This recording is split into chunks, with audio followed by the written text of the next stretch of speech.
الحمد لله نحمده ونستعينه ونستغفره ونعوذ بالله من شرور أنفسنا وسيئات أعمالنا من يهده الله فلا مضل له ومن يضلل فلا هادي له وأشهد أن لا إله إلا الله وحده لا شريك له وأشهد أن محمدا عبده ورسوله يا أيها الذين آمنوا اتقوا الله حق تقاته ولا تموتن إلا وأنتم مسلمون يا أيها الناس اتقوا ربكم الذي خلقكم من نفس واحدة وخلق منها زوجها وبث منهما رجالا كثيرا ونساء واتقوا الله الذي تساءلون به والأرحام إن الله كان عليكم رقيبا يا أيها الذين آمنوا اتقوا الله وقولوا قولا سديدا يصلح لكم أعمالكم ويغفر لكم ذنوبكم ومن يطع الله ورسوله فقد فاز فوزا عظيما أما بعد فإن خير الكلام كلام الله وخير الهدي هدي محمد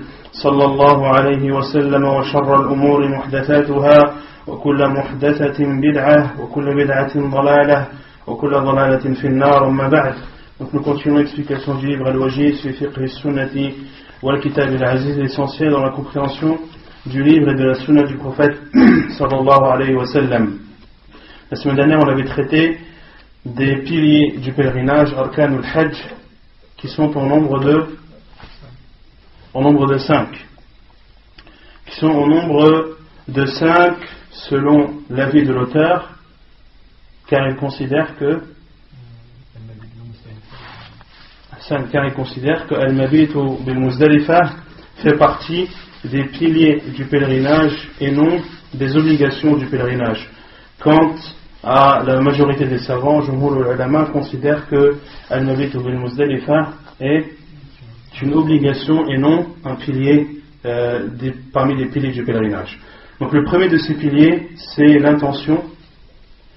C'est l'intention, c'est-à-dire de faire le pèlerinage et d'être sincère dans cette intention et de ne vouloir derrière ce pèlerinage que la satisfaction d'Allah subhanahu wa ta'ala. Ensuite le second pilier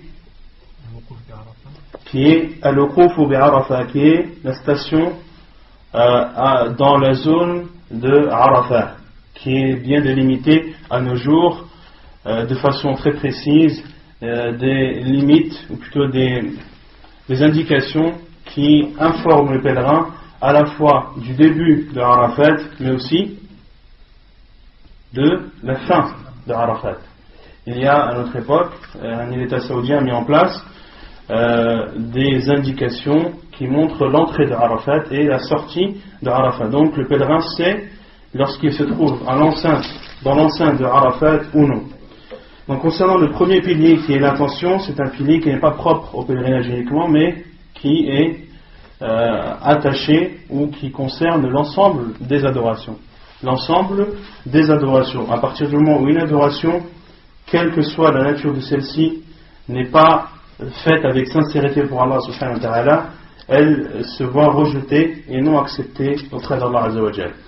Donc le second pilier, c'est la station dans la zone de Arafat, et la preuve est la parole du prophète sallallahu alayhi wa sallam: Al-Hajju Arafah. Le pèlerinage, c'est Arafah. Le pèlerinage, c'est Arafah. Et ici, le prophète sallallahu alayhi wa sallam a voulu montrer l'importance de Arafah dans le pèlerinage. Et le prophète sallallahu alayhi wa sallam a même dit que le pèlerinage, c'est Arafat. C'est-à-dire que celui qui ne fait pas la station, celui qui ne reste pas à Arafat, le 9e jour de Dhul Hijjah, son pèlerinage est nul. Son pèlerinage est nul, et s'il n'a pas fait cela, on ne parle plus de pèlerinage.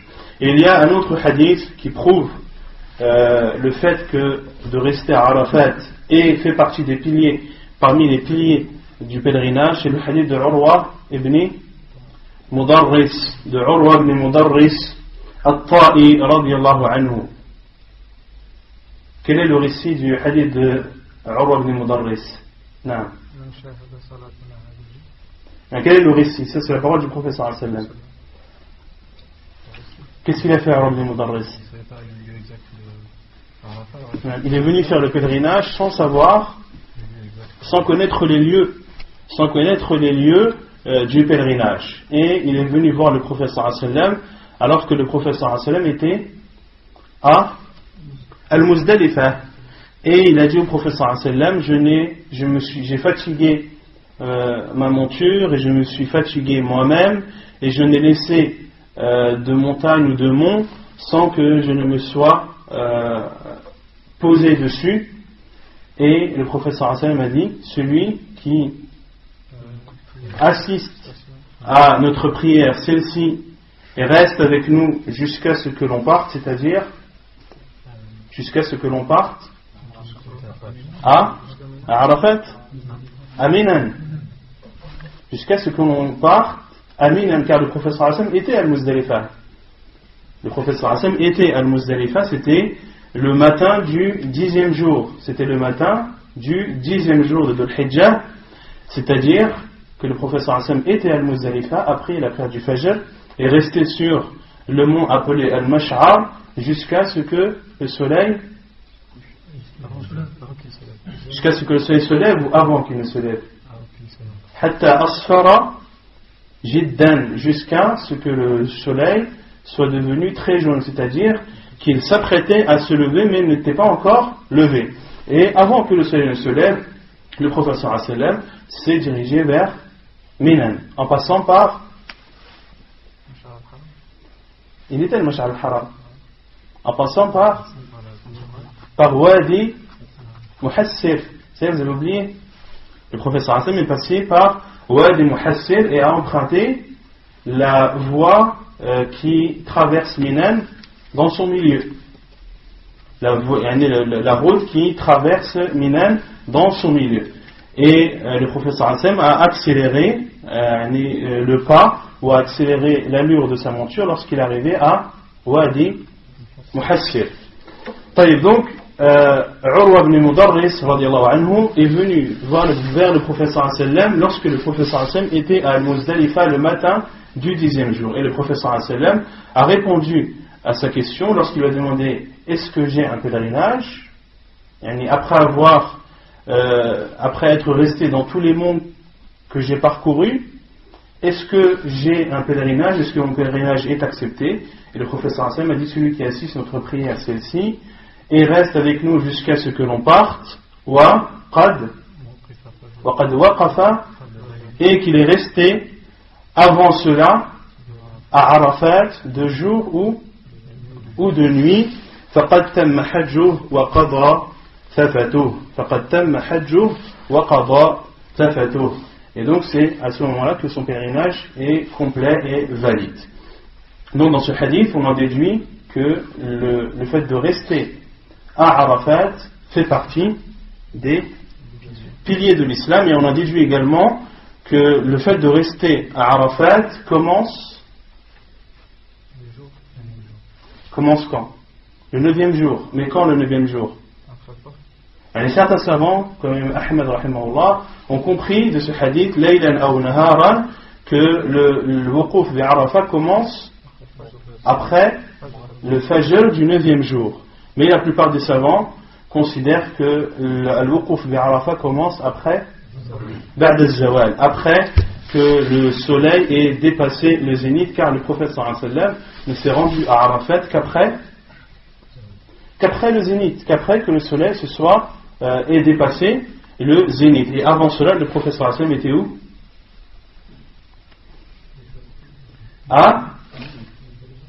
Le prophète sallallahu alayhi wa sallam était où avant? Il était à Milan. Il était à Namira.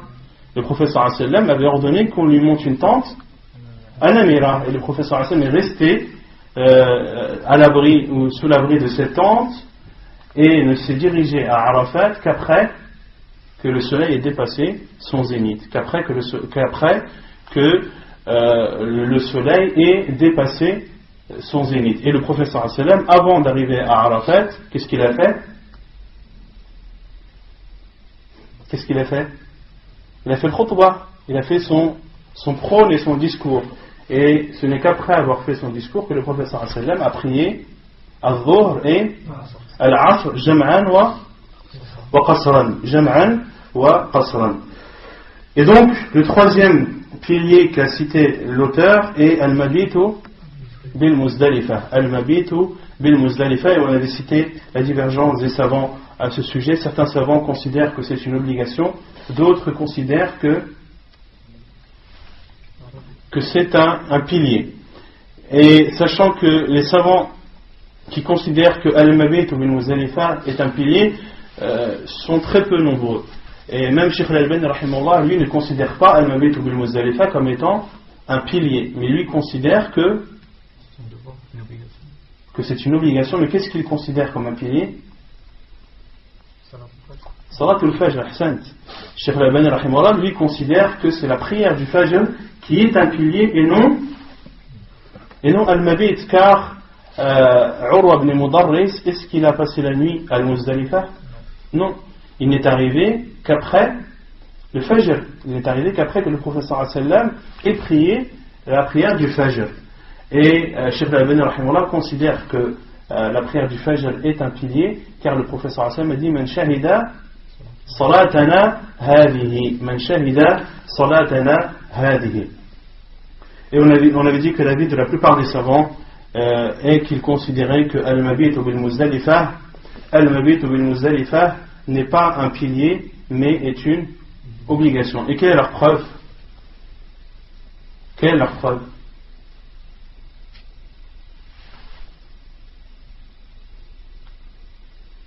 On avait vu ça la semaine dernière. La preuve, c'est que le prophète sallallahu alayhi wa sallam, lorsqu'il a dit faqad tamma hajjuh, celui qui prie notre prière et auparavant est resté à Arafat de jour ou de nuit, eh bien son pèlerinage est complet. Son pèlerinage est complet. Et ici, les savants ont compris que lorsqu'un pèlerinage est incomplet, est-ce qu'il est valide ou invalide? Certains savants ont compris qu'il est invalide, mais la plupart des savants ont compris qu'il reste valide, mais que sa récompense est diminuée.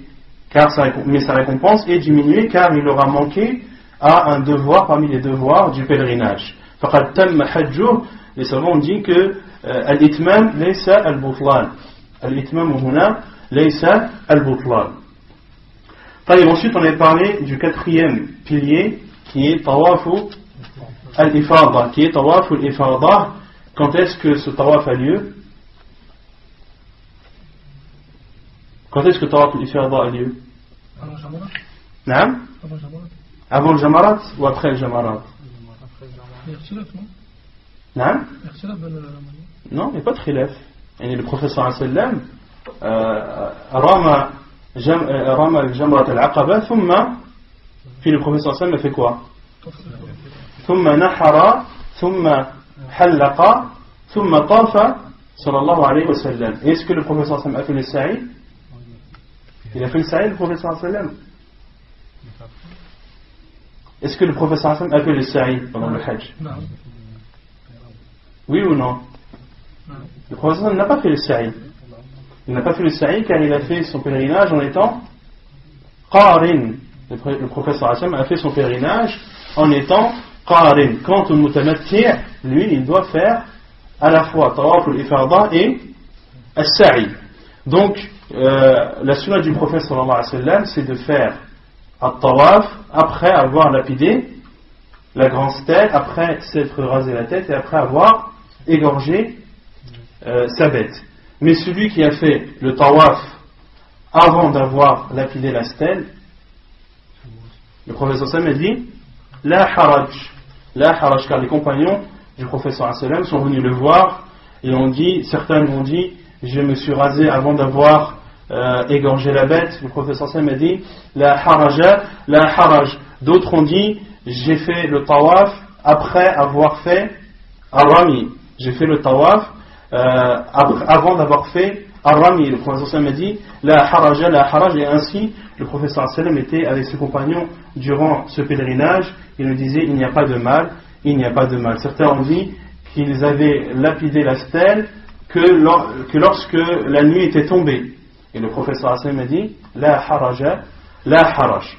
Donc tawaf al-ifada fait partie des piliers du pèlerinage, et c'est le tawaf du pèlerinage qui est fait le 10e jour de Dhul Hijjah, qui est fait le 10e jour de Dhul Hijjah, qui est Yawm al-Nahr, qui est aussi Yawm al-Eid, ou qui est aussi appelé Yawm al-Hajj al-Akbar. Il est aussi appelé Yawm al-Hajj al-Akbar, c'est le jour du grand pèlerinage. Et il est appelé ainsi car c'est dans ce jour où il y a le plus de rites à accomplir. Car c'est dans ce jour que le pèlerin a le plus de rites à accomplir, à savoir de rester à Muzdalifa le matin avant que le soleil ne se lève, puis de se diriger à Minan, puis de lapider la grande stèle, puis de se raser la tête, puis d'égorger sa bête, puis d'aller à Mecca, à la Mecque, le Masjid al-Haram, de faire le tawaf, de faire le sa'i pour celui qui est mutamatti', puis de revenir à Minan. C'est le jour où il y a le plus de rites à accomplir, d'où le fait que les savants l'ont appelé Yawm al-Hajj al-Akbar. Et quelle est la preuve que Tawaf al-Ifadah est un pilier parmi les piliers du pèlerinage? Déjà, dans le Coran, quelle est la preuve?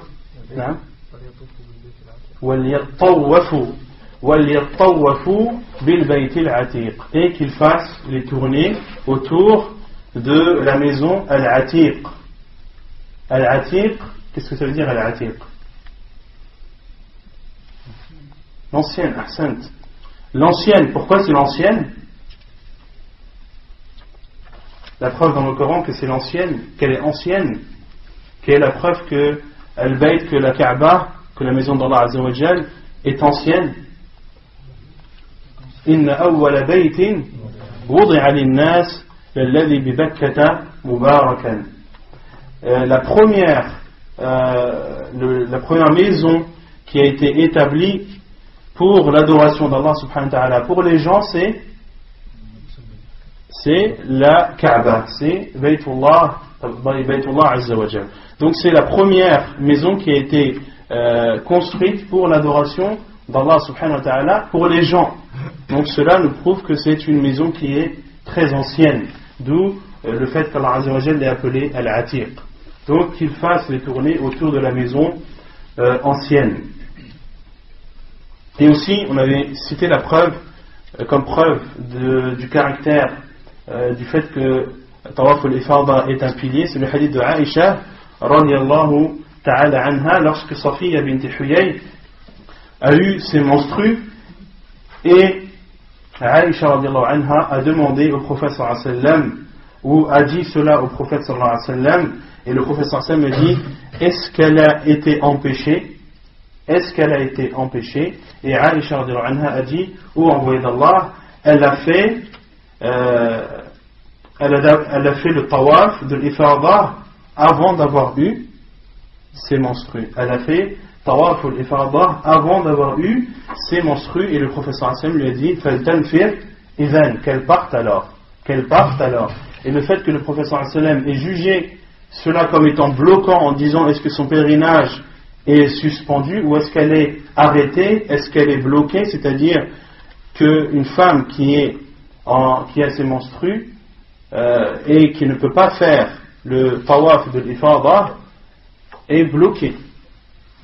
Elle est bloquée, c'est-à-dire que son pèlerinage n'est pas encore terminé et qu'elle doit absolument faire ce tawaf. Cela nous prouve que c'est un pilier parmi les piliers du pèlerinage. Et dans ce hadith, il y a aussi une preuve que tawaf al-wada' n'est pas un pilier parmi les piliers de l'islam, et que le prophète sallallahu alayhi wa sallam a autorisé à Safiya bint Huyay de partir avant d'avoir fait tawaf al-wada', qui est le tawaf de l'adieu,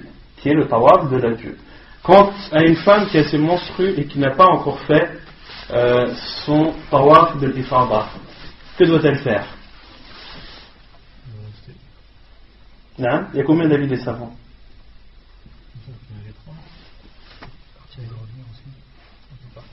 Quel est l'avis des savants? Une femme qui a ses menstrues et qui n'a pas encore fait son tawaf du hajj.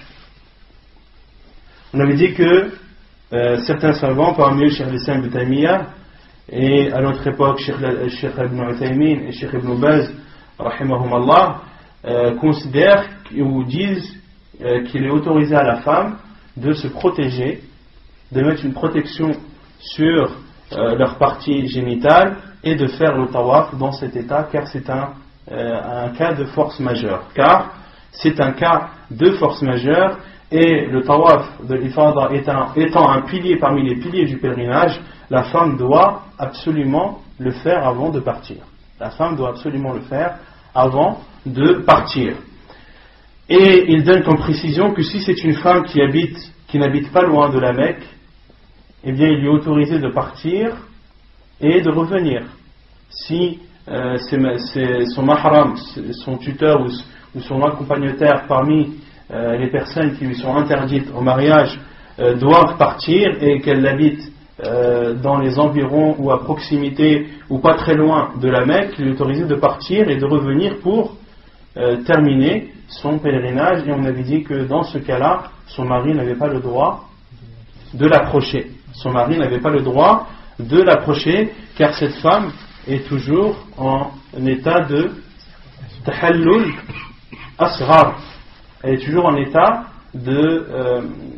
d'autorisation mineure, c'est-à-dire qu'elle a le droit de tout faire sauf d'avoir des rapports avec son mari. Et il y a l'autre avis de Cheikh Al-Albani rahimahullah qui lui considère que il lui est interdit de faire le tawaf lorsqu'elle a ses menstrues, quelles que soient les circonstances. Quelles que soient les circonstances, et Cheikh Al-Albani rahimahullah a dit si cette femme était malade et était hospitalisée, est-ce que son tuteur resterait avec elle, à ses côtés? Oui. Donc pourquoi est-ce qu'il resterait avec elle si elle est hospitalisée et qu'il ne resterait pas avec elle si elle est en état de menstrue, ne pouvant pas faire un pilier parmi les piliers de son pèlerinage?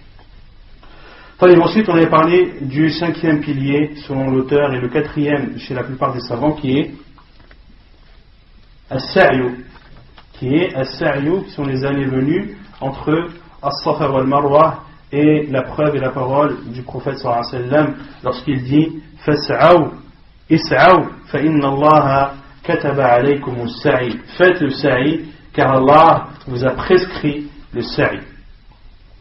Ensuite, on avait parlé des obligations du pèlerinage. La première obligation qui est al-ihram min al-miqat, c'est de faire al-ihram au niveau du miqat. Au niveau du miqat, on avait dit que cela était une obligation. Quant à l'ihram, lui, il fait partie des al-ihram. Il fait partie des piliers du pèlerinage.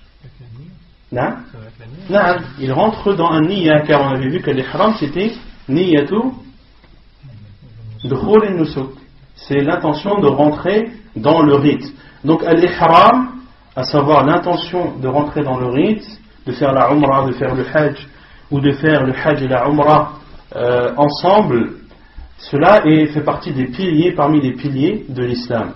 Mais de faire l'ihram du miqat, ceci n'est pas un pilier mais une obligation. Et de faire l'ihram du miqat, c'est-à-dire d'enlever ses vêtements, de mettre son rida et son izar, et de dire labbaik Allahumma bi'umrah, ou bien de dire labbaik Allahumma hajjatan wa umrah. Ensuite, on avait parlé de al-mabit bimina fi layali at-tashriq, le fait de dormir à Minan les nuits des jours du tashriq. Et ayam al-tashriq, ce sont le 11e jour, le 12e jour et le 13e jour de Dhul Hijjah.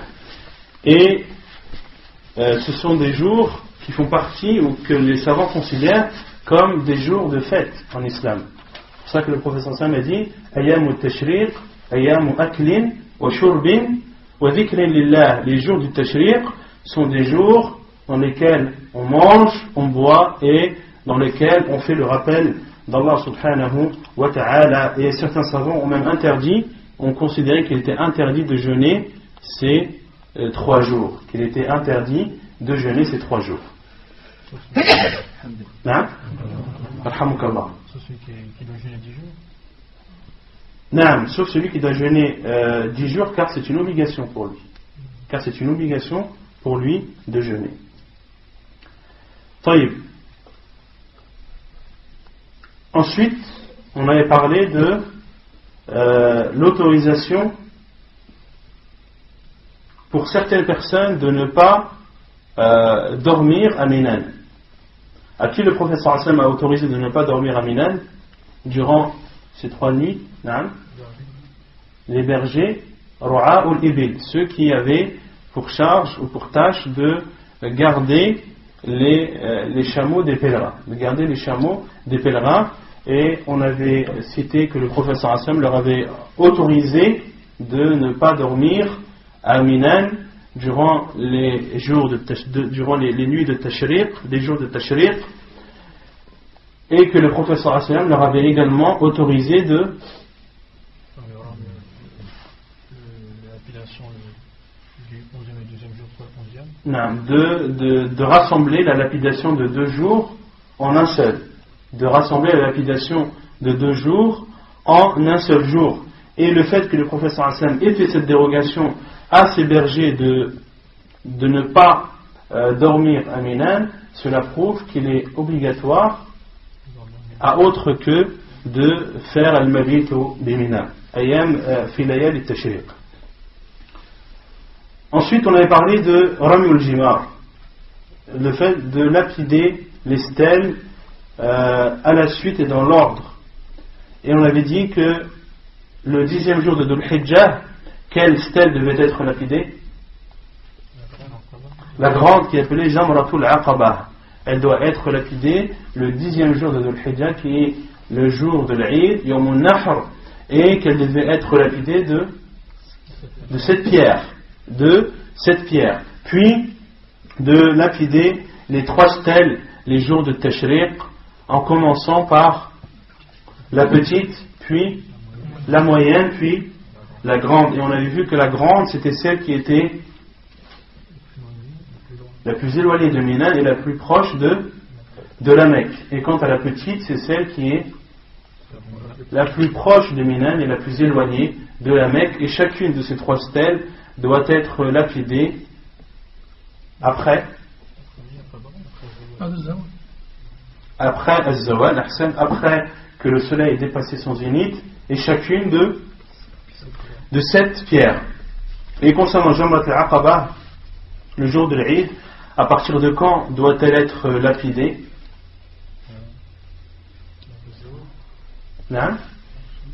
Ba'da Tulu' al-Shams. Ba'da Tulu' al-Shams. La grande Ba'da Tulu' al-Fajr, afwan. La grande stèle, le jour de l'Eid, doit être lapidée après Al-Fajr.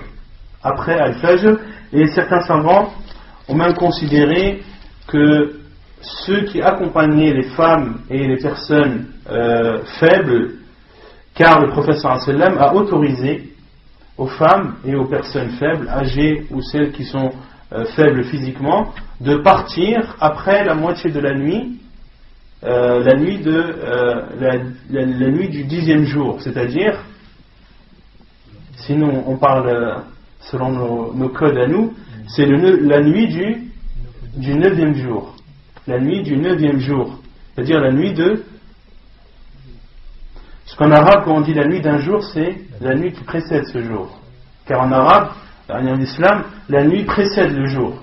La nuit précède le jour. Lorsqu'on dit la nuit du 9e jour, c'est le soir du 8e. Quand on dit la nuit du 10e jour, quand on dit Laylat al-Eid, c'est la nuit du 9e jour. C'est la nuit du 9e jour. Et ici, le prophète sallallahu alayhi wa sallam a autorisé aux femmes et aux personnes âgées et aux personnes faibles de partir Laylat al-Eid après la moitié de la nuit, pour éviter le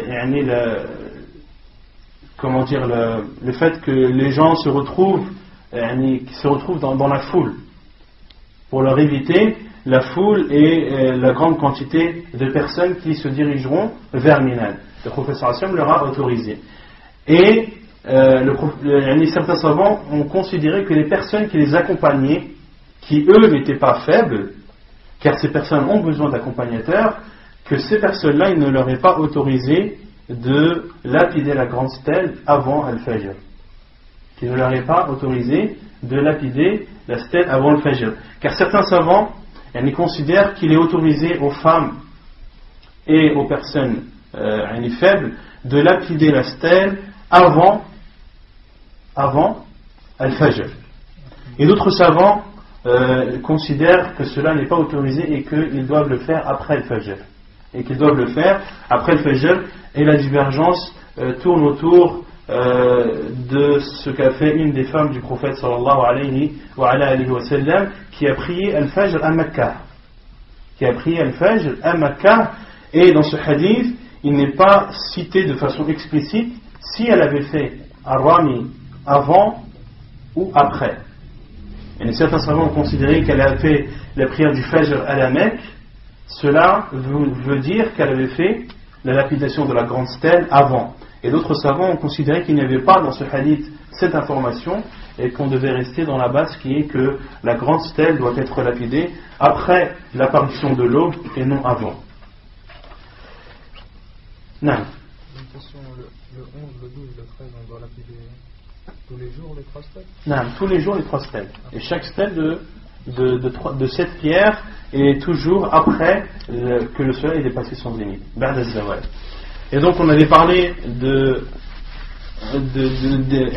3 stèles, et on avait cité le hadith authentifié par Cheikh Al-Albani rahimahullah, qui rapporte que Ibrahim alayhi salam avait été empêché par le diable à 3 reprises d'accomplir les rites du pèlerinage, et que Ibrahim alayhi salam à 3 reprises l'a lapidé de 7 pierres. Et les 3 endroits consécutifs sont les endroits où il y a actuellement les 3 stèles, la petite, la moyenne et la grande, et qu'il ne faut pas comprendre dans cela qu'il y a un diable posé ou positionné au niveau de ces stèles et qui est lapidé, non, mais que cela est un rappel, que à travers cela le musulman se rappelle ce qui était arrivé à Ibrahim alayhi salam ce jour-là. Concernant les pierres qui servent pour lapider, il n'y a pas d'endroit bien précis. On peut comprendre que dans certains hadiths, que le prophète sallallahu alayhi wa sallam a pris ou a demandé qu'on lui donne les pierres au niveau de Jamrat al-Aqaba. Car le prophète sallallahu alayhi wa sallam a lapidé la grande stèle en étant sur sa monture. Et Cheikh al-Islam Ibn Taymiyyah rahimahullah lui considère qu'il n'y a pas d'endroit bien précis dans lequel il est préférable aux musulmans de prendre ces 7 pierres. Donc tu as le droit de prendre ces 7 pierres dans ta route à Minan ou Al-Muzdalifa selon tes possibilités et selon ce qui est le plus facile pour toi.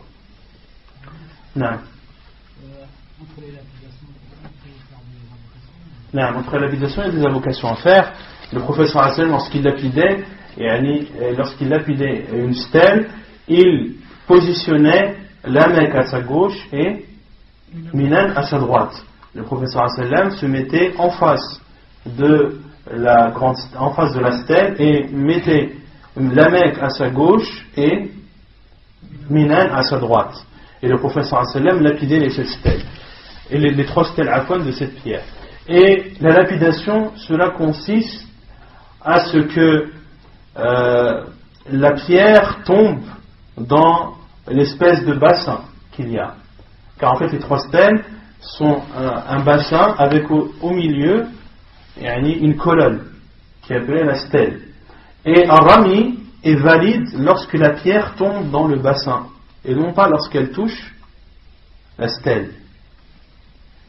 La pierre doit absolument tomber dans le bassin. Et lorsque la personne est persuadée que la pierre n'est pas tombée dans le bassin, ou doute que la pierre n'est pas tombée dans le bassin, ou soupçonne fortement que la pierre n'est pas tombée dans le bassin, qu'est-ce qu'il doit faire? Il doit recommencer. Et lorsqu'il est sûr que la pierre est tombée dans le bassin, ou lorsqu'il soupçonne fortement que la pierre est tombée dans le bassin, dans ce cas-là, il considère son geste, ce lancement, comme étant valide. Non. Il y a des gens qui lancent à 120.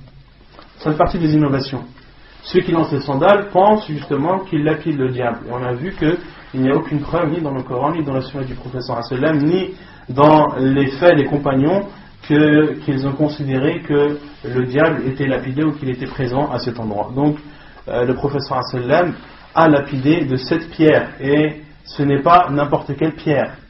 On avait vu que c'était les pierres qui étaient utilisées dans le lance-pierre, qui étaient utilisées dans Hasal Khadv, et qui devait être, les savants ont donné comme moyen de repérer la taille idéale de cette pierre comme étant plus grande qu'un pois chiche et plus petite qu'une fève.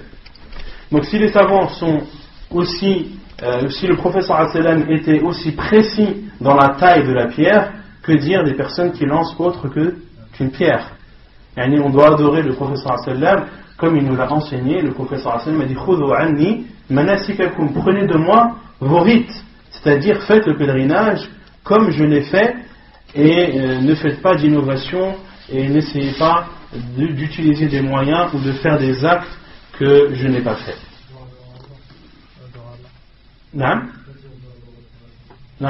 D'adorer Allah Azza wa Jal conformément à la sunna du prophète sallallahu alayhi wa sallam. Et donc le prophète sallallahu alayhi wa sallam se positionnait en face de la stèle, la lapidée de cette pierre, et lorsqu'il lançait chaque pierre, le prophète sallallahu alayhi wa sallam faisait le takbir. Il disait Allahu Akbar au moment de chaque lancer. Au moment de chaque lancer, le prophète sallallahu alayhi wa sallam disait Allahu Akbar.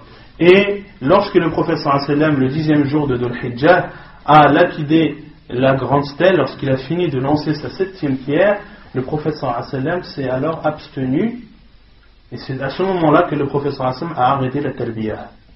C'est à ce moment-là que le prophète sallallahu alayhi wa sallam a arrêté la talbiyah. Donc concernant Al-Qarin, quand est-ce qu'il commence la talbiyah?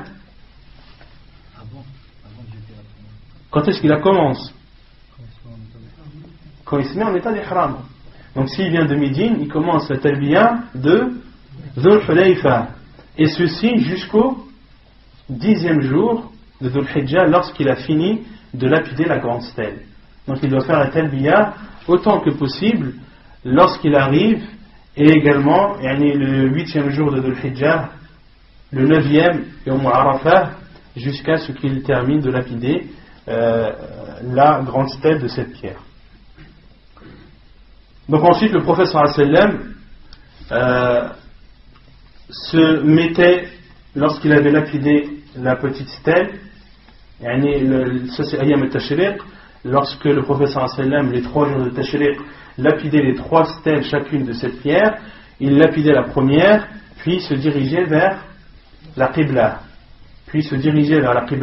en levant ses mains et en invoquant Allah subhanahu wa ta'ala. Puis le prophète sallallahu alayhi wa sallam se dirigeait vers la moyenne stèle, celle qui est entre la petite et la grande, la lapidée de cette pierre. Puis le prophète sallallahu alayhi wa sallam se positionnait à droite de celle-ci, en se dirigeant également vers la Qibla, vers la Mecque, en levant ses mains et en invoquant longuement Allah subhanahu wa ta'ala. Puis lorsque le prophète sallallahu alayhi wa sallam lapidait la grande stèle, est-ce qu'il a invoqué après? Non, il partait. Une fois qu'il avait lapidé la grande stèle, le prophète sallallahu alayhi wa sallam partait. Donc il a invoqué combien de fois Allah Azza wa Jal? 2 fois, après avoir lapidé la petite stèle et après avoir lapidé la grande, la moyenne. طيب رابعا طواف الوداع لحديث ابن عباس أمر الناس أن يكون آخر عهدهم بالبيت إلا أنه خفف عن المرأة الحائض حديث متفق عليه. Donc la 4e obligation parmi les obligations du pèlerinage, c'est le tawaf de l'adieu.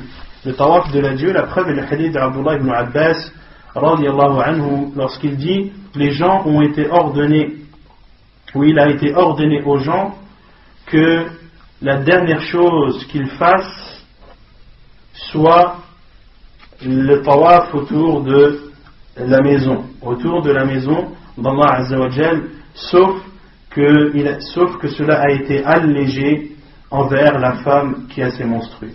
Sauf que cela a été allégé envers la femme qui a ses menstrues. Ici, Abdullah ibn Abbas a dit Umiran nas, les gens, où il a été ordonné aux gens. Qui a ordonné aux gens? Le prophète sallallahu alayhi wa sallam. Donc la parole d'Ibn Abbas sallallahu anhu, les savants disent qu'elle a le jugement du marfou'.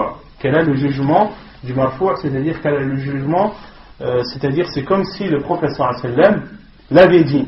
Car celui qui ordonne, c'est le prophète sallallahu alayhi wa sallam. Donc il a été ordonné aux gens que la dernière chose qu'ils fassent soit autour de Al-Bayt, que la dernière chose qu'ils fassent soit autour de la maison. Or, quelle est la chose qui n'est spécifique qu'à la Kaaba? C'est un tawaf. La seule chose qui est spécifique pour la Kaaba, c'est un tawaf. C'est pour cela qu'Allah Azza wa Jalla dit وَلْيَطَّوَّفُوا بِالْبَيْتِ الْعَتِيقِ, et qu'ils fassent ce tawaf autour de la maison. Autour de la maison. Donc il est interdit de faire le tawaf autour de quelque chose autre que la Kaaba. Donc le prophète sallallahu alayhi wa sallam a dit que la dernière chose qu'il fasse se fasse au niveau de la Kaaba, c'est-à-dire le tawaf. C'est-à-dire le tawaf. Sauf que cela a été allégé, c'est-à-dire sauf que ce jugement a été allégé pour les femmes qui ont leur menstrues. Sauf que cela a été allégé pour les femmes qui ont leur menstrues. Et quel est le jugement des femmes qui ont leur lochi? C'est le même. Les savants disent que c'est le même que la femme qui a ses lochis. Ces jugements sont identiques à la femme qui a ses menstrues. Donc une femme qui a ses menstrues et qui ne peut pas faire son tawaf d'adieu, eh bien il lui est autorisé de partir sans pour autant le faire. Donc ici le professeur Hassan me dit que la dernière chose qu'il fasse, mais les savants ont dit qu'il y a certaines choses qu'il peut faire et qui ne contredisent pas le fait que ce soit la dernière chose qu'il ait fait. Comme par exemple de prier. Comme par exemple de prier, ou bien de manger, ou bien d'acheter une chose dont il a besoin, et certains savants ont dit dont il a besoin personnellement, et non pas pour la vente. Donc si tu as fait ton tawaf, et que tu as faim, est-ce que tu as le droit de manger ou tu dois absolument quitter la Mecque? Tu as le droit de manger. Si la prière a lieu dans 10 ou 15 minutes, est-ce que tu pars obligatoirement ou est-ce que tu as le droit de rester afin de prier et de profiter de la récompense qui est de 100 000 prières? Tu as le droit de rester. Si durant ton chemin pour partir, tu as besoin d'acheter quelque chose, est-ce que tu as le droit de le faire? Si c'est quelque chose ce n'est pas un grand achat, mais une chose dont tu as besoin ou que tu as oublié, tu as le droit. C'est des choses qui sont entre guillemets qui ne sont pas importantes ou qui ne prennent pas beaucoup de temps, eh bien il t'est autorisé de le faire même après que tu aies accompli le tawaf d'adieu. خامسا الحلق أو التقصير. ثبت الحلق والتقصير بالكتاب والسنة والإجماع. La cinquième obligation du pèlerinage, c'est de se raser la tête ou bien de raccourcir ses cheveux. De raser la tête ou de raccourcir ses cheveux. Il a été rapporté que, ou plutôt le fait de raser la tête et de raccourcir ses cheveux a été rapporté dans le livre, c'est-à-dire dans le Coran, dans la sunna du prophète sallallahu alayhi wa sallam et à l'unanimité des savants. À l'unanimité des savants. Quant à la preuve dans le Coran, Allah Azza wa Jalla dit قال الله تعالى لقد صدق الله رسوله الرؤيا بالحق لتدخلن المسجد الحرام إن شاء الله آمنين محلقين رؤوسكم ومقصرين لا تخافون. La preuve dans le Coran, c'est la parole d'Allah Azza wa Jalla lorsqu'il dit Allah Azza wa Jalla a été véridique. Allah subhanahu wa ta'ala a été véridique dans la vision par laquelle il a annoncé au prophète sallallahu alayhi wa sallam en toute vérité. Vous entrerez dans la mosquée sacrée, si Allah le veut, en étant en toute sécurité, en ayant le crâne rasé ou les cheveux raccourcis, sans avoir peur, sans pour autant que vous n'ayez de crainte. Non. Ça prouve pas qu'il faut le halq avant le... On va voir, Inch'Allah. Donc ici dans ce verset, لقد صدق الله رسوله الرؤيا, Allah subhanahu wa ta'ala a dit vrai lorsqu'il a informé son prophète sallallahu alayhi wa sallam. Et la parole d'Allah azza wa jal, c'est celle qui est la plus véridique. C'est pour cela qu'Allah azza wa jal a dit وَمَنْ أَصْدَقُ مِنَ اللَّهِ قِيلًا, et qui est plus véridique que la parole d'Allah subhanahu wa ta'ala.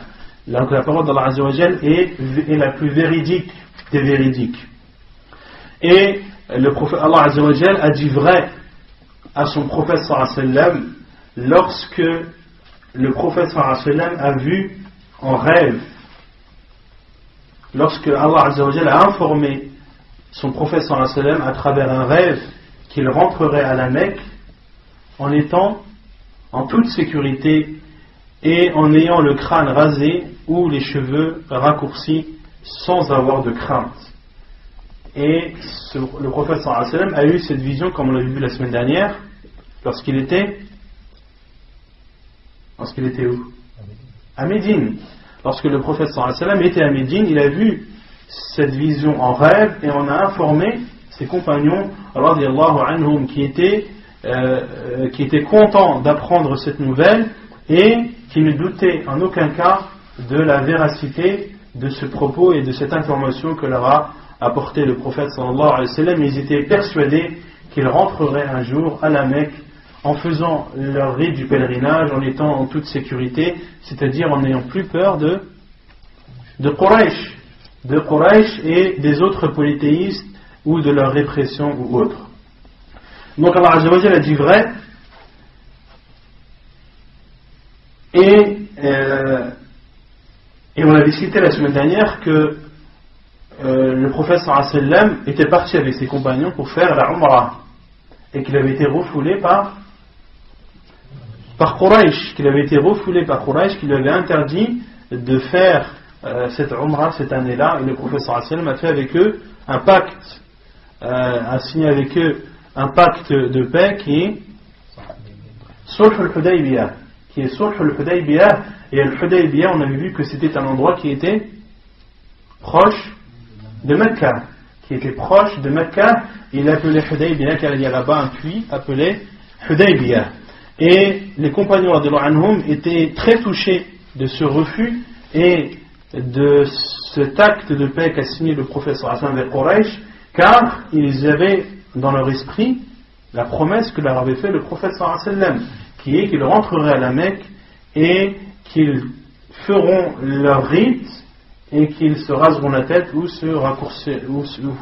raccourciront leurs cheveux. Et le prophète sallallahu alayhi wa sallam a dit à Omar al-Khattab, lorsque Omar al-Khattab lui a dit: ne nous as-tu pas dit qu'on allait rentrer et faire notre rite?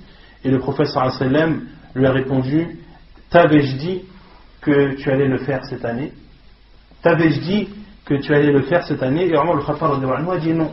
Et le prophète sallallahu alayhi wa sallam lui a dit d'avoir la certitude qu'il entrera un jour à la Mecque qu'il entrera à la Mecque en toute sérénité et en accomplissant les rites de sa Umrah. Et ici Allah Azza wa Jal a cité Al-Halq et Al-Qasr. Ici dans ce verset, Allah Azza wa Jal a cité Al-Halq et Al-Qasr, le fait de se raser la tête ou de se couper les cheveux. Pourquoi est-ce qu'Allah Azza wa Jal a cité ces deux choses sans avoir cité des choses qui sont plus importantes, à savoir le tawaf et le sa'i?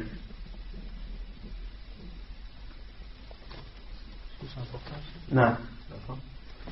Car c'est la fin. Car si tu fais al-qasr, car si tu te coupes les cheveux ou si tu te rases la tête, c'est qu'auparavant tu as fait le tawaf et le sa'i. Car al-halq et al-qasr, c'est ce qui rend al-muhrim, ou ce qui fait passer celui qui est en état de sacralisation, de son état d'ihram vers son état de halal. De son état de ihram vers son état de halal. Donc Allah Azza wa Jalla, s'il leur promet qu'ils rentreront à la Mecque et qu'ils se raseront la tête ou se couperont les cheveux, Allah Azza wa Jalla leur promet implicitement qu'ils feront la umrah qui est constituée d'un tawaf et d'un sa'i. Et ici Allah Azza wa Jalla a commencé par al-haqq, a dit muhalliqin ru'usakum wa muqassirin, a dit vous rentrerez la tête rasée ou les cheveux raccourcis. Et Allah Azza wa Jalla a commencé par le rasage avant le fait de raccourcir. Et les savants ont déduit qu'il y a dans cela une preuve que de raser le crâne est meilleur que de raccourcir les cheveux. La takhafoun, et Allah Azza wa Jalla a appuyé et a voulu insister sur le fait que les compagnons radhiyallahu anhum ne connaîtront pas de crainte lorsqu'ils accompliront ce pèlerinage ou cette umrah. Et Allah Azza wa Jalla dit aminina la tadkhuluna al-masjid al-haram insha'Allah aminina muhalliqina ru'usakum wa muqassirin la takhafun. Allah Azza wa Jalla dit qu'ils se rentreront sereins et a appuyé en disant qu'ils n'auront pas peur. Donc cela pour que les compagnons soient persuadés et soient rassurés de la promesse d'Allah subhanahu wa ta'ala. وعن ابن عمر وعن عبد الله بن عمر أن النبي صلى الله عليه وسلم قال اللهم ارحم المحلقين قالوا والمقصرين يا رسول الله قال اللهم ارحم المحلقين قالوا والمقصرين يا رسول الله قال اللهم ارحم المحلقين قالوا والمقصرين يا رسول الله قال والمقصرين. Et donc la preuve, le verset est une preuve dans le Coran, dans la sunna du prophète sallallahu alayhi wa sallam, la preuve que al-halq, que le fait de se raser la tête ou de se couper les cheveux fait partie des obligations du pèlerinage. C'est le hadith de Abdullah ibn Umar radhiyallahu anhu où le prophète sallallahu alayhi wa sallam a dit oh Allah, fais entrer dans ta miséricorde ceux qui se rasent la tête. Qalu, ils ont dit, et ceux qui se raccourcissent, c'est-à-dire les cheveux au envoyé d'Allah. Et le prophète sallallahu alayhi wa sallam a dit oh Allah, fais entrer dans ta miséricorde ceux qui se rasent la tête. Ils ont dit, et ceux qui se raccourcissent au envoyé d'Allah. Et le prophète sallallahu alayhi wa sallam a dit oh Allah, fais entrer dans ta miséricorde ceux qui se rasent la tête. Ils ont dit, et ceux qui se raccourcissent au envoyé d'Allah. Et le prophète sallallahu alayhi wa sallam a dit, et ceux qui se raccourcissent. Donc ici le prophète sallallahu alayhi wa sallam a fait l'invocation à 3 reprises pour qu'Allah Azza wa Jal accorde sa miséricorde à ceux qui se rasent leur tête, c'est-à-dire après avoir accompli leur pèlerinage, et n'a demandé la miséricorde d'Allah subhanahu wa ta'ala à ceux qui se raccourcissent les cheveux qu'une seule fois. Non. Pour les femmes aussi? Pour les femmes aussi, les femmes, là il n'y a que al-qasr qui leur est légiféré. Il n'y a que al-qasr qui leur est légiféré, et certains savants donnent comme limite de raccourcissement des cheveux de la femme qu'ils raccourcissent la taille d'une phalange. La taille d'une phalange. Qu'ils raccourcissent la taille d'une phalange. وقد اختلف جمهور العلماء في حكمه فذهب أكثرهم إلى أنه واجب يجبر تركه بدم وذهبت الشافعية إلى أنه ركن من أركان الحج وسبب اختلافهم هو عدم الدليل على هذا أو ذاك كما أخبرني بذلك الشيخ الألباني حفظه الله. Et les savants, ou la plupart des savants, ont divergé sur le jugement du fait de se raser ou de se raccourcir les cheveux. Et la plupart des savants considèrent que c'est une obligation et que celui qui ne le fait pas doit compenser ce manque en égorgeant une bête, en sacrifiant une bête. Et Al-Shafi'iyya, eux, considèrent que le fait de se raser la tête ou de se raccourcir les cheveux fait partie des piliers du pèlerinage. Et la cause de cette divergence est le fait qu'il n'y a pas de preuve évidente qui permettrait de statuer de façon catégorique un jugement ou l'autre, comme l'en a informé Al-Shaykh Al-Albani rahimahullah à l'auteur lui-même. Donc l'auteur a dit comme on a informé Al-Shaykh Al-Albani qu'Allah le préserve, c'est-à-dire à l'époque de son vivant. Donc ici, les obligations du pèlerinage sont en nombre de 5. Mais on avait vu la semaine dernière concernant les choses recommandées que l'auteur avait cité, le fait de rester à Arafat jusqu'au coucher du soleil. Et que l'auteur, lui, considérait que le fait de rester à Arafat jusqu'au coucher du soleil était une chose préférable. Mais on avait vu la semaine dernière que l'avis de la plupart des savants est que le fait de rester à Arafat, qu'il est obligatoire de rester à Arafat jusqu'au coucher du soleil. Jusqu'au coucher du soleil, car le prophète sallallahu alayhi wa sallam a fait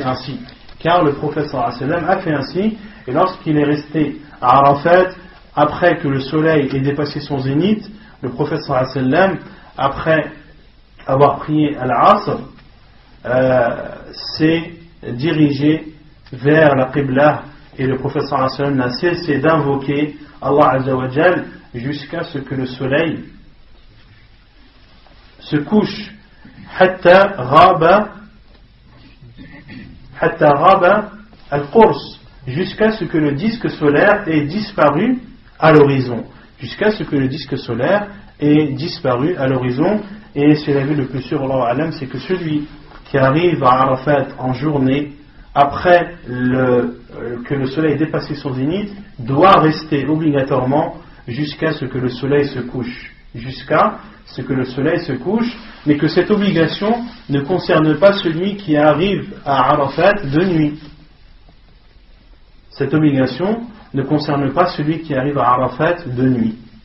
D'accord? Car on a vu qu'il est autorisé que le temps alloué dans lequel il est possible aux pèlerins de rester à Arafat, c'est la journée de Arafat depuis depuis le moment où le soleil dépasse son zénith jusqu'au Fajr. C'est un moment où il est autorisé aux pèlerins de faire al-wuquf bi Arafat. Donc celui qui arrive en retard après le lever du soleil, est-ce qu'il a encore possibilité de rester à Arafat? On lui dit c'est bon, ton pèlerinage tu peux le reporter à l'année prochaine. Le professeur Sam a dit Laylan aw Naharan, donc il dit va à Arafat pendant qu'il est encore nuit, avant que l'aube n'apparaisse. Et ça, beaucoup de gens ne savent pas ou ne le prennent pas en considération. Non. C'est pas la nuit d'avant? C'est la nuit d'avant? Non, c'est la nuit d'après. Là, c'est jusqu'à Laylat al-Eid. Fahimt? Jusqu'à Laylat al-Eid. La nuit d'Arafat, c'est celle d'avant? Non, on peut, ouais, c'est vrai. Laylat Arafat ou Laylat al-Tasi', c'est le soir du 8e. Donc là, on parle du moment où la personne a le droit de rester, où il est permis, ou obligatoire même de rester à Arafat, c'est après que le soleil ait dépassé son zénith le 9e jour et le soir du 9e jour. D'accord? Ou Laylat al-Eid. Laylat al-Ashir. Laylat al-Ashir jusqu'à l'apparition de l'aube du lendemain. Donc, en prenant en considération l'avis de la plupart des savants, les obligations du pèlerinage ne sont plus au nombre de 5, mais sont au nombre de 6. On peut penser que les piliers ils sont au nombre de 4 et les obligations au nombre de 7. Parce que l'avis de Mustalifa, on dit que c'était pas plus avant, c'était pas d'accord, c'était un pilier. Non, ça, on peut considérer ça aussi. C'est vrai. Il serait au nombre de 7, Ahsant. Car il y a al-Mabitu bil Muzdalifa qui lui est obligatoire. Et que l'auteur a considéré lui comme étant un pilier, Ahsant. Donc là, selon l'avis des savants, on peut considérer que le nombre des obligations, selon l'avis de la plupart des savants, que les nombres des obligations sont au nombre de 7. La première qui est l'ihram depuis le miqat, la seconde de dormir les nuits de Tashriq à Minan, la troisième le fait de lapider la grande stèle le jour de l'Eid et les 3 stèles, chacune de 7 pierres durant les 3 jours de Tashriq, le 4e de faire Tawaf al-Wada', le 5e de raser sa tête ou de couper ses cheveux, le 6e de faire al-wuquf bi'Arafah jusqu'à ce que le soleil se couche, pour celui qui arrive après al-zawal, après que le soleil ait dépassé son zénith, et avant que le soleil ne se couche. Et avant que le soleil ne se couche, et la septième obligation qui est al-mabitu bil Muzdalifa, qui est de passer la nuit à al-Muzdalifa. Shurut al-Tawaf.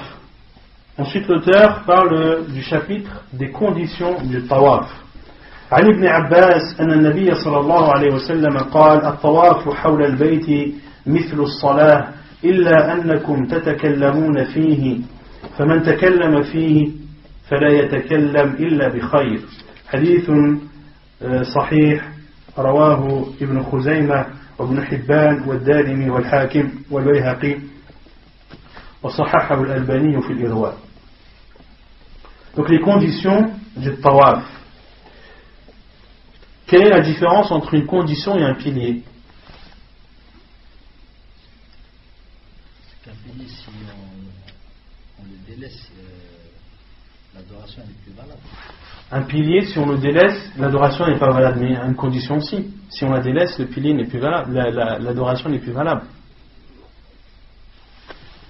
Les ablutions font partie des conditions de la prière ou des piliers de la prière? Des conditions. Celui qui ne fait pas ces ablutions, est-ce que sa prière est valide? Non. Quelle est donc la différence entre un pilier et une condition? Non. La condition, c'est en fait avant l'acte d'adoration, et le pilier, c'est au sein même de l'acte d'adoration. Ahsant. On peut, la définition plus précise, c'est que la condition est un acte extérieur. La condition, c'est quelque chose que tu fais et qui ne fait pas partie intégrante de l'adoration. Qui ne fait pas partie intégrante de l'adoration. Est-ce que al-wudu fait partie de la prière? Non. Donc c'est pour cela que les ablutions sont considérées comme une condition et non pas un pilier. Al-Fatiha fait partie des piliers de la prière, car Al-Fatiha fait partie de la prière. Donc ici les conditions de tawaf, selon Abdullah ibn Abbas, le prophète sallallahu alayhi wa sallam a dit, le tawaf autour de la maison est similaire à la prière, sauf que durant celui-ci vous parlez, c'est-à-dire durant le tawaf. فَمَنْ تَكَلَّمَ فِيهِ فَلَا يَتَكَلَّمُ إِلَّا بِخَيْرٍ. Et celui qui parle durant ce tawaf, qu'il ne parle qu'en bien. Qu'il ne parle qu'en bien.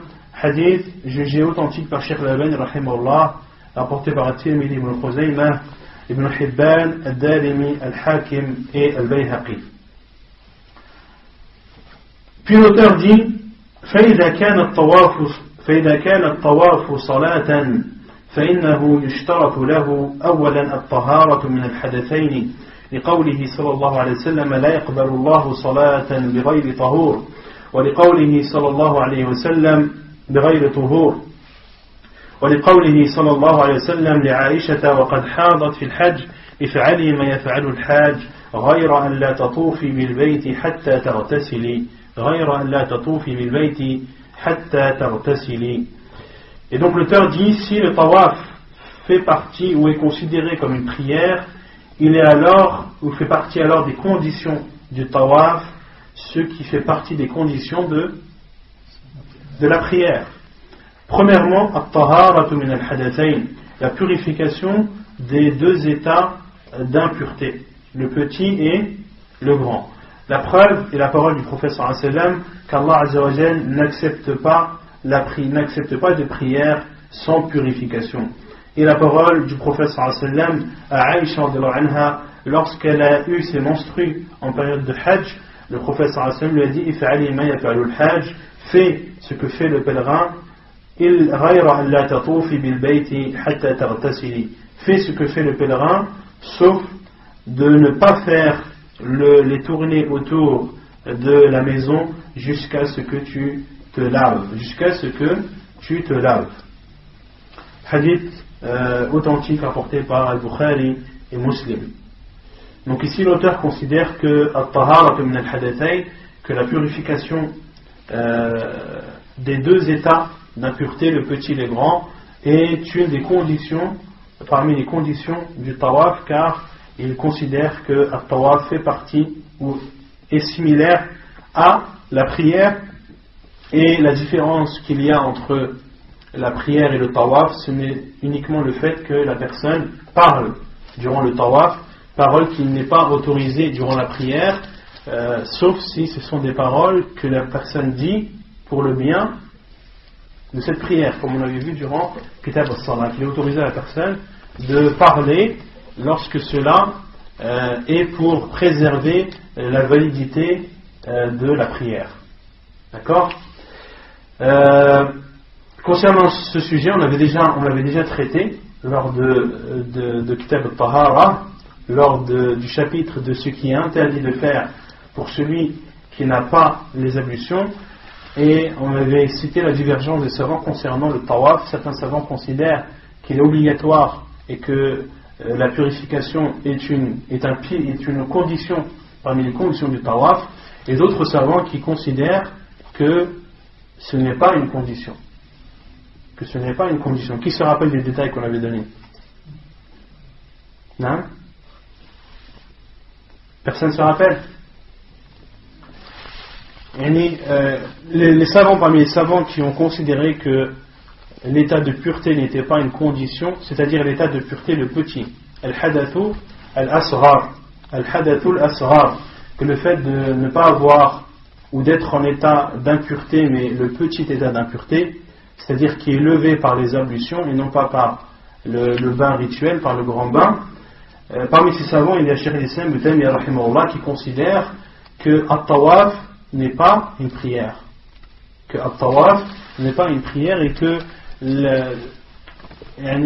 le tawaf est différent de la prière dans beaucoup de points. Et la différence ne se restreint pas au fait que celui qui fait le tawaf a le droit de parler, alors que celui qui fait la prière, lui, n'a pas le droit de parler. Et parmi les preuves qu'a apporté Cheikh al-Islam Ibn Taymiyyah rahimahullah, c'est le fait que celui qui fait le tawaf, est-ce qu'il est en direction de la Qibla? Non. Est-ce qu'il est en direction de la Qibla? Non. Est-ce qu'il y a un ruku' et un sujoud? Non. Est-ce qu'il y a un takbir et un taslim? Non. Autant de différences qu'il y a entre le tawaf et la prière qui ont amené Cheikh al-Islam Taymiyyah rahimahullah à prendre l'avis que le tawaf ne fait pas partie, n'est pas considéré comme une prière, et que cela a pour conséquence qu'il est autorisé à la personne qui n'a pas ces petites ablutions de faire malgré cela son tawaf, et que son tawaf est accepté. Et ils ont répondu au hadith où le prophète sallallahu alayhi wa sallam a dit at-tawafu hawla al-bayt mithlu as-salat, n'ont pas considéré ce hadith comme étant authentique. Ils disent que ce hadith est faible et que son authenticité n'est pas avérée et qu'on ne peut pas l'attribuer au prophète sallallahu alayhi wa sallam. Et ils ont répondu au hadith de Aïcha radhiyallahu anha lorsque le prophète sallallahu alayhi wa sallam lui a dit fais ce que fait le pèlerin, si ce n'est de faire les tournées autour de la maison jusqu'à ce que tu te laves, autrement dit jusqu'à ce que tu sois en état de pureté et que tu te sois lavé. Et ici Cheikh al-Islam Ibn Taymiyyah rahimahullah a dit que ce hadith concerne le grand état d'impureté et non pas le petit, qu'il y a dans cela la preuve que celui qui est en état de grande impureté n'a pas le droit de faire le tawaf, quant à celui qui est en état de petite impureté, que lui, rien ne lui interdit de faire at-tawaf. Wallahu a'lam. Sachant que le premier avis est l'avis de la plupart des savants. Et le second, l'avis de Cheikh al-Islam Ibn Taymiyyah, mais également l'avis de Cheikh Ibn Uthaymin à notre époque, rahimahullah ta'ala.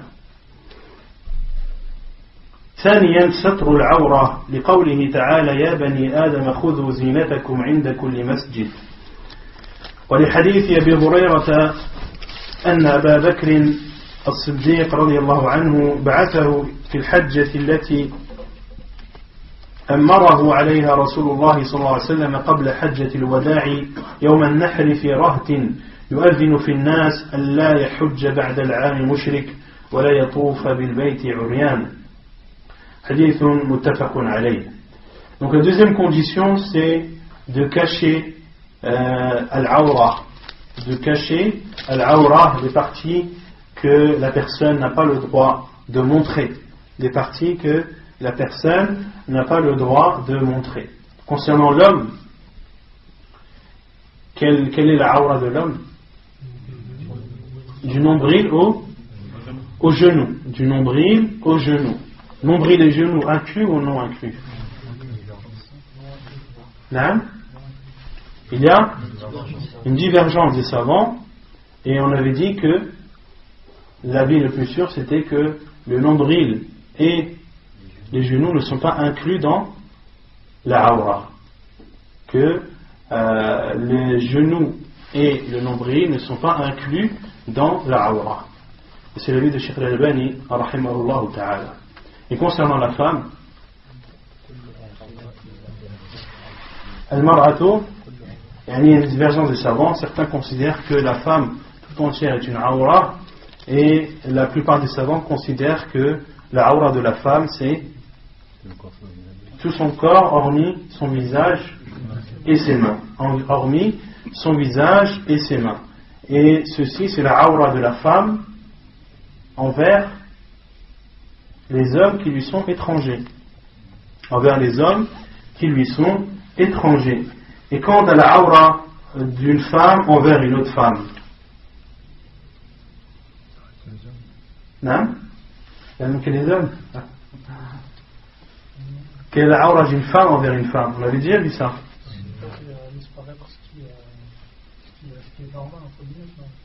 Non, c'est de laisser paraître ce qui, au temps du prophète sallallahu alayhi wa sallam, ce que les femmes laissaient apparaître, à savoir les cheveux, le cou, les bras, les pieds et les mollets. Les pieds et les mollets. Et certains savants, comme Cheikh Al-Albani rahimahullah, ont dit que c'est à peu près l'endroit des ablutions pour la femme. C'est à peu près l'endroit des ablutions chez la femme.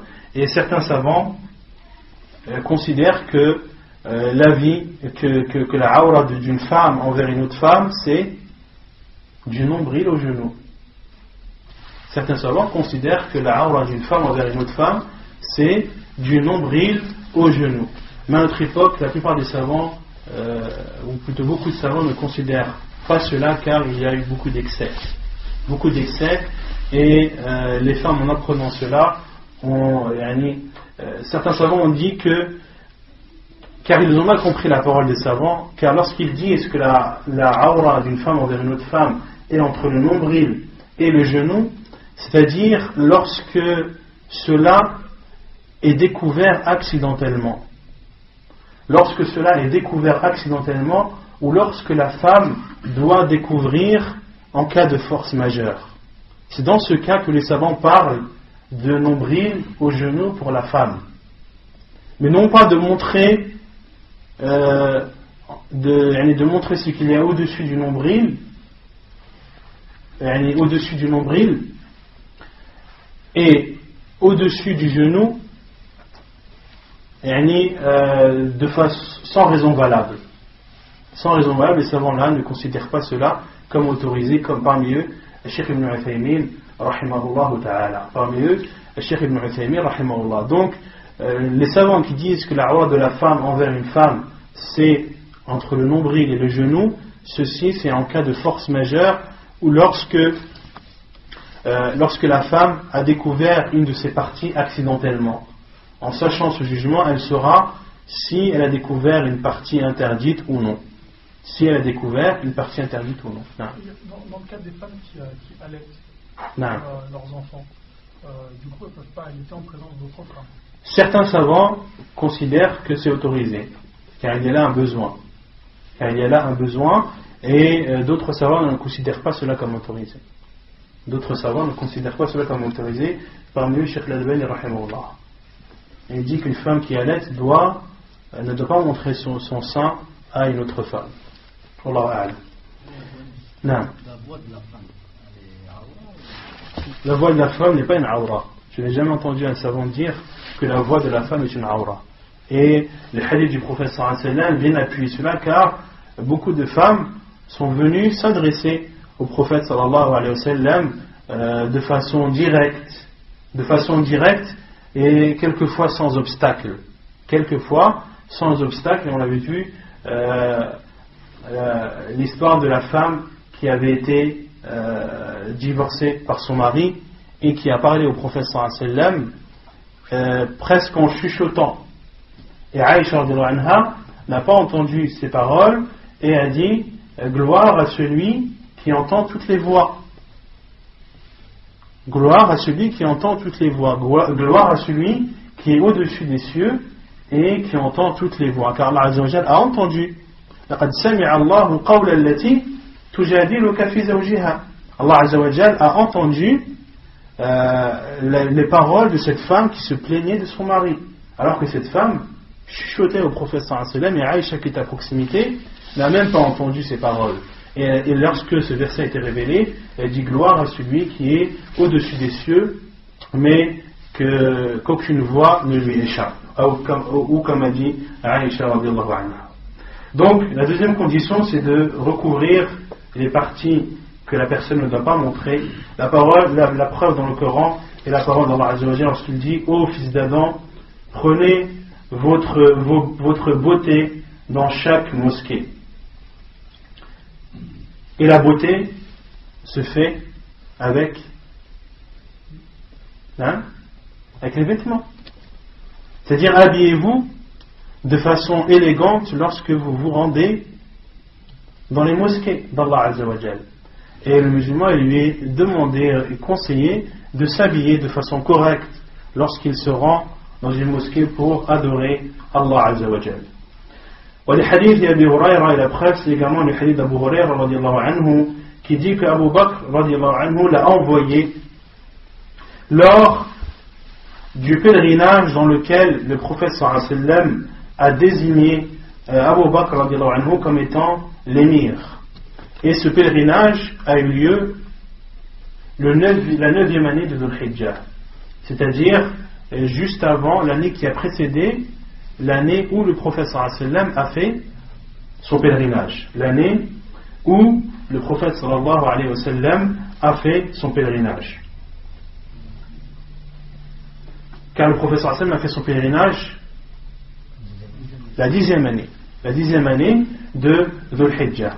Donc la 9e année, Abu Bakr radhiyallahu anhu, le prophète sallallahu alayhi wa sallam, lui n'a pas fait le pèlerinage à cette année-là, et les savants ont donné beaucoup d'explications pour expliquer le fait que le prophète sallallahu alayhi wa sallam n'ait pas fait son pèlerinage. Certains savants ont dit que le prophète sallallahu alayhi wa sallam était préoccupé par les affaires des musulmans. D'autres savants ont dit que le prophète sallallahu alayhi wa sallam n'a pas fait le pèlerinage cette année-là car il y avait encore les polythéistes à la Mecque et il faisait encore le tawaf autour de la Kaaba, et parmi eux certains le faisaient sans être habillés, en étant tout nus, car les mushrikin, lorsqu'ils faisaient à l'époque le tawaf autour de la Kaaba, on avait vu cela, qu'ils devaient porter les vêtements que leur donnait Quraysh, et ceux qui n'avaient pas la possibilité d'avoir les vêtements de Quraysh devaient faire le tawaf autour de la Kaaba tout nus. Et certains savants ont dit que le prophète sallallahu alayhi wa sallam n'a pas fait le pèlerinage cette année car il y avait encore ce genre de pratique. Donc Abu Hurayra radhiyallahu anhu, Abu Bakr qui était l'émir de ce voyage, a ordonné قبل حجة الوداع يوم النحر, a ordonné à Abu Hurayra et à un groupe d'autres compagnons le jour de Nahr, le 10e jour de Dhul Hijjah, d'appeler les gens en disant qu'après cette année-là il ne sera plus autorisé à un polythéiste de faire le pèlerinage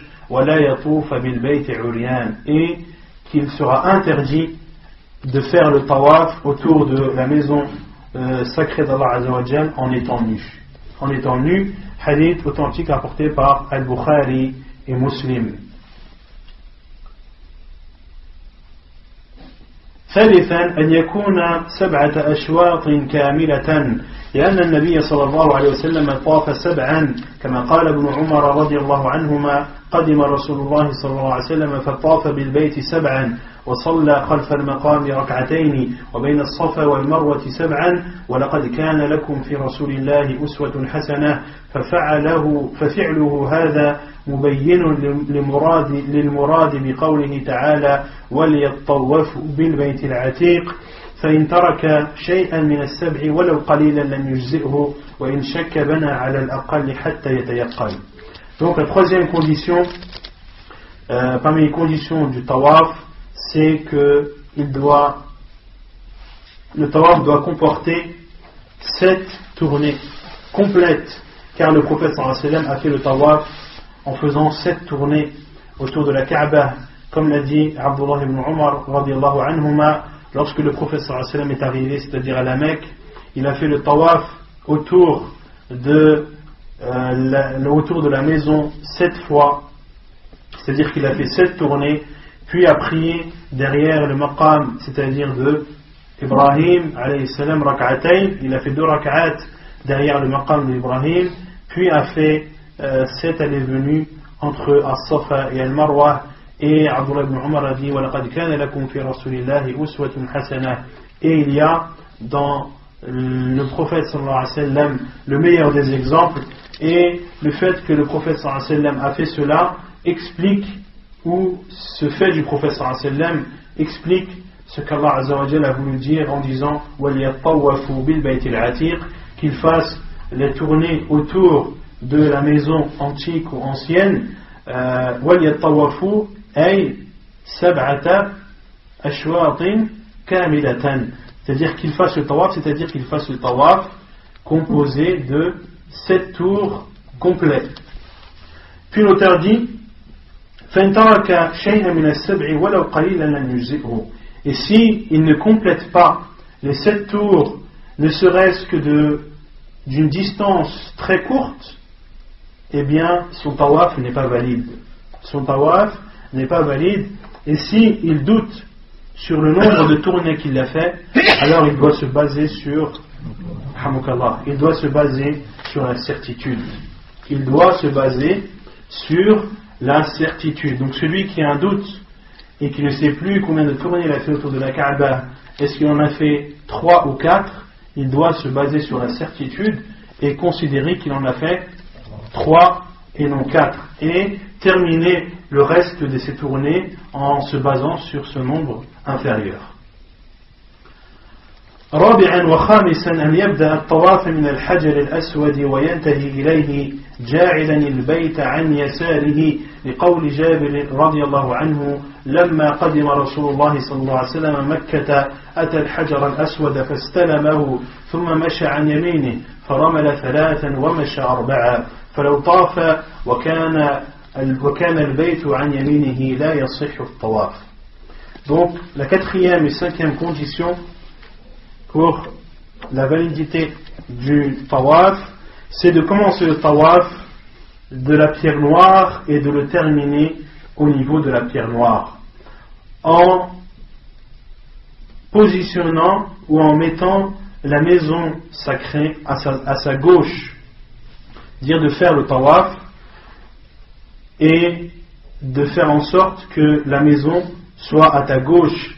Et la preuve, c'est le hadith de Jabir radiyallahu anhu qui dit, lorsque le prophète sallallahu alayhi wa sallam est arrivé à la Mecque, il s'est dirigé vers la pierre noire, il a passé sa main dessus, thumma masha an yamini, puis le prophète sallallahu alayhi wa sallam a marché à sa droite. C'est-à-dire quoi? Que signifie la marcher à sa droite? À la droite de la pierre. La Kaaba, elle est. Qu'est-ce que ça veut dire? Il a marché à sa droite. Parce qu'on peut comprendre qu'il a marché à droite de la maison. Ici, le prophète sallallahu alayhi wa sallam est arrivé à la Mecque, il s'est dirigé vers la pierre noire, a passé sa main dessus, puis a marché à droite. À droite de qui? À droite de la pierre. Pourquoi? Pourquoi à droite de la pierre? Non? Parce que le prophète sallallahu alayhi wa sallam, lorsqu'il a essuyé lorsqu'il a passé sa main sur la pierre noire, il était en face d'elle. Le prophète sallallahu alayhi wa sallam était en face de la pierre noire. Et une fois qu'il a passé sa main dessus, le prophète sallallahu alayhi wa sallam est parti sur sa droite. On peut comprendre que c'est la droite du prophète sallallahu alayhi wa sallam, ou que c'est parce que si on dit la droite de la pierre noire, la droite de la pierre noire elle est où? Elle est de l'autre côté. Donc en considérant la droite de la pierre noire, tu ferais le tawaf en laissant le Kaaba à ta droite. Donc ici, le prophète sallallahu alayhi wa sallam a marché à sa droite, c'est-à-dire à lui. D'accord? Il est parti à droite. Et en partant à droite, en ayant la pierre en face, la Kaaba est obligatoirement à ta gauche. Et le prophète sallallahu alayhi wa sallam a fait un ramel, c'est-à-dire il a accéléré le pas en rapprochant ses pas sans pour autant courir. Et on en déduit qu'il s'agissait de quel tawaf ici? De tawaf al-Qudum. De tawaf al-Qudum. C'est le tawaf que le prophète sallallahu alayhi wa sallam a fait une fois qu'il est arrivé à la Mecque. Puis l'auteur a dit وَلَوْ طَافَ فَلَوْ طَافَ وَكَانَ الْبَيْتُ عَنْ يَمِينِهِ لَا يَصِحُّ الطَّوَافِ. Et s'il fait le tawaf en laissant la maison sacrée à sa droite, eh bien son tawaf n'est pas valide. Donc celui qui fait le tawaf dans l'autre sens, son tawaf n'est pas légiféré. Son tawaf n'est pas légiféré et n'est pas valide. Il n'est pas accepté chez Allah Azza wa Jal, car cette personne aura fait le tawaf d'une façon différente de celle du prophète sallallahu alayhi wa sallam, plus que différente, elle est même contraire. Il aura même fait le contraire de ce que le prophète sallallahu alayhi wa sallam a fait. سادسا أن يكون الطواف خارج البيت لقوله تعالى وليطوفوا بالبيت العتيق يقتضي الطواف بجميعه فلو طاف في الحجر لا يصح طوافه لقوله صلى الله عليه وسلم الحجر من البيت.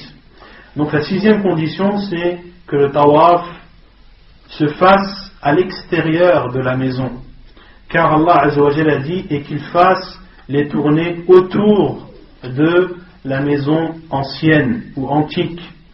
Et le fait de faire le tawaf autour, c'est-à-dire dans sa totalité, c'est-à-dire de faire le tawaf à l'extérieur, à l'extérieur de cette maison, de la Kaaba, et que le tawaf doit englober l'ensemble de la Kaaba, et en aucun cas de passer en milieu ou en travers, car il est possible de passer en plein milieu de la Kaaba, et ceci en faisant le tawaf et en coupant, en passant par al-Hijr. Al-Hijr qui est le demi-cercle qui est présent à notre époque, qui est à droite de Al-Hajar al-Aswad, qui est au niveau de la partie qui est des deux coins dirigés vers le nord, le coin où il y a le Al-Mizab, en français, Al-Mizab c'est la gouttière, dans le coin où il y a la gouttière, il y a une espèce de gouttière en or qu'il y a au-dessus de la Kaaba, et en dessous il y a Al-Hijr, il y a l'espèce de demi-cercle, l'édifice en forme de demi-cercle. Al-Hijr, le prophète sallallahu alayhi wa sallam a dit qu'il fait partie de la Kaaba. Al-Hijru min al-Bayt, Al-Hijru min al-Bayt. Et Aïcha anha aimait faire la prière dans la Kaaba, car il est autorisé de prier à l'intérieur de la Kaaba. Quelle est la preuve qu'il est autorisé de prier à l'intérieur de la Kaaba? Naam? Naam? Mais une autre preuve plus générale.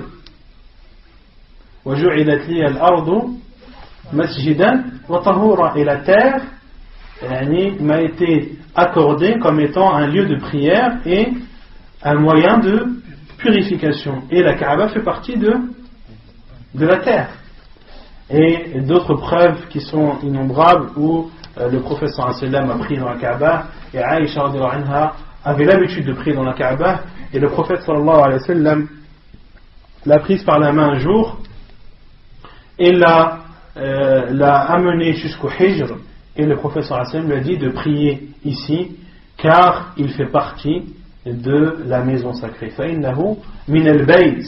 Et le prophète sallallahu alayhi wa sallam a expliqué la raison pourquoi est-ce que ce demi-cercle fait partie de la Kaaba sans pour autant être construit.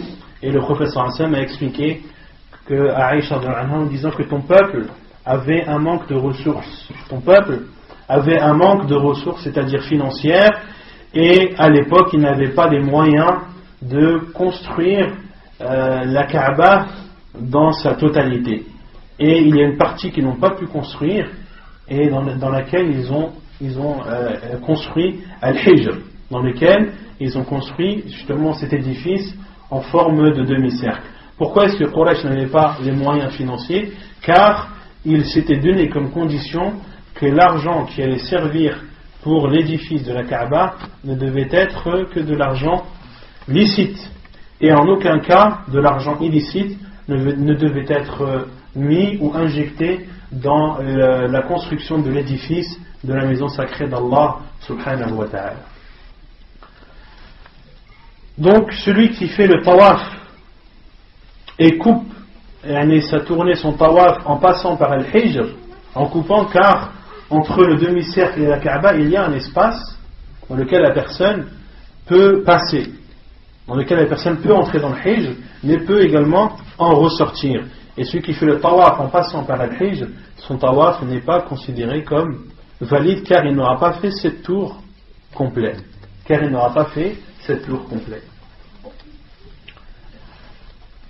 سابعا الموالاة، لأن النبي صلى الله عليه وسلم طاف كذلك وقال خذوا عني مناسككم، فإن قطعه ليتوضأ أو ليصلي المكتوبة التي أقيمت أو ليستريح قليلا بنى على ما مضى، فإن طال الفصل استأنف. Septièmement, le fait de faire les 7 tournées les unes à la suite des autres, car le prophète sallallahu alayhi wa sallam a fait le tawaf ainsi, et il a dit prenez de moi vos rites, et l'auteur dit et si il coupe ou il arrête son tawaf pour faire ses ablutions ou pour prier la prière obligatoire qui est appelée, ou de se reposer un peu, de faire une petite pause, eh bien il se base sur l'endroit où il s'est arrêté. Mais si la pause ou la coupure est trop longue, alors il doit recommencer son tawaf depuis le début. Donc celui qui a besoin, celui qui considère que le wudu fait partie des conditions, parmi les conditions du tawaf, et a perdu ses ablutions durant le tawaf, eh bien il lui est autorisé de partir, de faire ses ablutions et de revenir et de continuer de l'endroit où il s'est arrêté. Il lui est autorisé de continuer de l'endroit où il s'est arrêté. De même, lorsque la prière est appelée, la prière obligatoire est appelée, la personne doit prier et doit s'arrêter pour prier cette prière obligatoire, et une fois la prière accomplie, de continuer son tawaf de l'endroit où il l'a arrêté. De même pour les personnes qui sont faibles ou qui sont fatiguées, qui ont besoin de s'arrêter un certain temps pour se reposer et continuer par la suite leur tawaf, il leur est autorisé de reprendre le tawaf de l'endroit où ils l'ont arrêté. De même pour les personnes qui ont commencé le tawaf, par exemple au niveau de l'esplanade, mais ayant trop de monde décide de faire le tawaf au premier étage, il lui est autorisé de continuer le tawaf au premier étage à l'endroit où il s'est arrêté au niveau de l'esplanade. Pareil pour le sa'i, on le verra qu'il est autorisé pour celui qui s'arrête dans le sa'i car il y a trop de monde, s'arrête en plein milieu de l'Mas'a et qu'il décide de continuer son tawaf au premier étage ou au Sabh ou sur le toit de la mosquée, il lui est autorisé de continuer son sa'i à l'endroit où il s'est arrêté en bas. au rez-de-chaussée.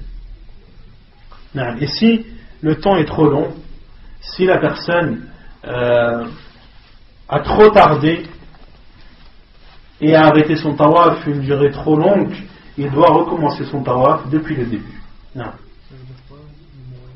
Al-Muwala, c'est ça, c'est le fait de faire suivre les tournées les unes après les autres. Comme Al-Muwala fait l'oudou.